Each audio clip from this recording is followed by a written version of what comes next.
पाठ 2 धन वर्षण। पाठ परिचय। एक ब्राह्मण ने अपने करामाती मंत्र का बिना सोचे समझे प्रयोग किया और लालची डाकुओं से पिंड छुड़ाने के स्थान पर अपनी जान ही गंवा बैठा। लालच के वशीभूत होकर लालची डाकू भी एक एक कर षड्यंत्र रचते हुए मृत्यु को प्राप्त हो गए। चर्चा करें, धीरता, परिपक्वता और सूझबूझ कैसे जटिलता को सुगमता में बदल सकती है। जीवन मूल्य। लालच बुरी बला की सीख देना, विपरीत परिस्थितियों में धैर्य से काम लेना, गुरु शिष्य संबंध की महत्ता तथा सूझबूझ का प्रयोग करना। किसी गांव में एक ब्राह्मण रहा करता था। वह एक बहुत करामाती मंत्र जानता था। उस मंत्र का गुण यह था कि एक विशेष प्रकार का नक्षत्र योग आने पर जब उसका प्रयोग किया जाता तो आकाश से नाना प्रकार के रत्नों और धन की वर्षा होने लगती थी। उस ब्राह्मण के पास एक बहुत बुद्धिमान विद्यार्थी पढ़ने आता था। एक दिन किसी काम से ब्राह्मण उस विद्यार्थी को लेकर घर से बाहर गया। कुछ दूर जाने पर वे एक घने जंगल में जा पहुंचे। उस जंगल में कम से कम 500 डाकुओं का गढ़ था। वे राहगीरों का माल असबाब सब लूट लिया करते थे। उस ब्राह्मण और विद्यार्थी की भी यही दशा हुई। डाकुओं ने उन्हें पेड़ से बांध दिया। राहगीरों के पास हमेशा रुपया पैसा नहीं रहता था, फिर भी डाकू उनको नहीं छोड़ते थे। वे एक को बांधकर दूसरे से कहते, जाओ रुपये लाकर इसे छुड़ा कर ले जाओ। यदि बाप बेटे को कभी पकड़ लेते तो लड़के को बांधकर रख लेते और बाप को रुपया लाने भेज देते। यदि 2 भाइयों को पकड़ते तो छोटे को रखकर बड़े को भेजते और गुरु चेले को पकड़ने पर गुरु को रखकर चेले को भेजते। इसी प्रकार उन्होंने ब्राह्मण को पकड़कर शिष्य को रुपये लाने के लिए भेज दिया। जाते समय शिष्य ने गुरुजी को नमस्कार करके कहा, मैं 1-2 दिन के भीतर लौट आऊंगा, आप डरना मत, किंतु एक काम आपको करना होगा। आज धन वर्षण का योग है, ऐसा ना हो कि आप दुख से कातर होकर धन वर्षा के लिए मंत्र पढ़ दें। यदि ऐसा करेंगे तो आप खुद भी मरेंगे और ये डाकू भी। शिष्य ऐसा कहकर रुपये लेने के लिए घर की ओर चल दिया। संध्या के समय चांद नजर आने लगा। ब्राह्मण ने देखा कि नक्षत्र योग आ गया है। डाकू भी हमें धन के लिए नाना प्रकार के कष्ट दे रहे हैं, तो इतना कष्ट क्यों सहूं? मैं इसी मंत्र के बल पर धन बरसाकर और इन्हें धन देकर क्यों न चला जाऊं?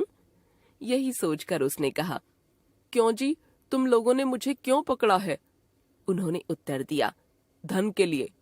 ब्राह्मण ने कहा, यदि यही बात है तो मेरा बंधन खोल दो, स्नान करने दो, चंदन लगाने दो तथा फूलों की माला पहनकर मंत्र पढ़ने दो। डाकुओं ने वैसा ही किया। ब्राह्मण ने मंत्र पढ़कर ज्यों ही आकाश की ओर देखा, त्यों ही आकाश से नाना प्रकार के धन रत्नों की झड़ी लग गई। डाकुओं से जितना हो सका उतना उन्होंने धन इकट्ठा किया और एक कपड़े में बांधकर चलते बने। ब्राह्मण उनके पीछे पीछे जाने लगा। कुछ दूर जाने के बाद अचानक कुछ अन्य डाकू आए और उन्होंने इन डाकुओं को रोक लिया। पहले वाले डाकुओं ने कहा, हमको क्यों रोकते हो? दूसरे ने उत्तर दिया, धन के लिए। पहले वाले डाकुओं ने कहा, अगर यही बात है तो धन इस ब्राह्मण से मांगो, इसके आकाश की ओर देखते ही धन की वर्षा होती है, इसी ने हमें धन दिया है। नए डाकुओं ने पहले वाले डाकुओं को छोड़कर ब्राह्मण को पकड़ लिया। ब्राह्मण ने कहा, बहुत अच्छा, यदि यही चाहते हो तो धन वर्षा का योग साल भर के बाद आता है, तुम लोग साल भर इंतजार करो। डाकू बिगड़ गए और बोले, क्यों रे दुष्ट ब्राह्मण, इनके लिए अभी धन वर्षा हुई और हम लोगों के लिए साल भर बाद होगी। क्रोधित डाकुओं ने ब्राह्मण को मारकर रास्ते में फेंक दिया और दौड़कर पहले वाले डाकुओं को पकड़ लिया।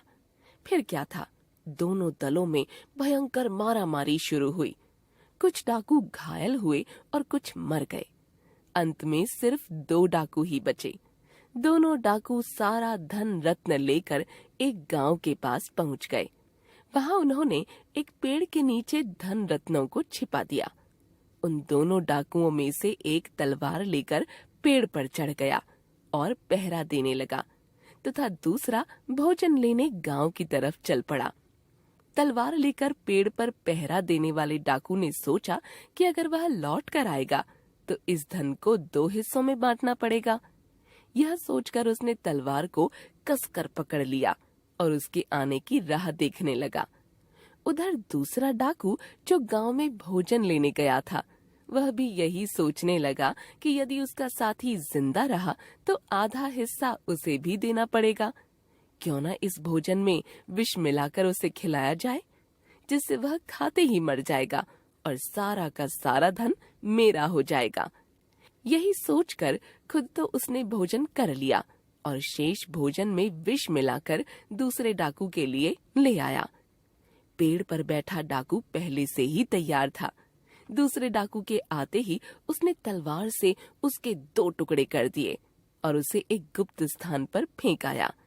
फिर वह पहले वाले डाकू द्वारा लाया हुआ विषयुक्त भोजन बड़े इत्मीनान से खाने लगा। जैसे ही भोजन खाया तो उसकी तबीयत खराब होने लगी और थोड़ी ही देर में वह भी परलोक सिधार गया। इधर गुरु को छुड़ाने के लिए जब शिष्य रुपया पैसा लेकर 2 दिन बाद आया तो देखा कि गुरु वहां नहीं है और धन रत्न चारों ओर बिखरा पड़ा है। वह समझ गया कि गुरु ने उसकी बात नहीं मानी और वे धन वर्षा करके सबके साथ स्वयं भी नष्ट हो गए।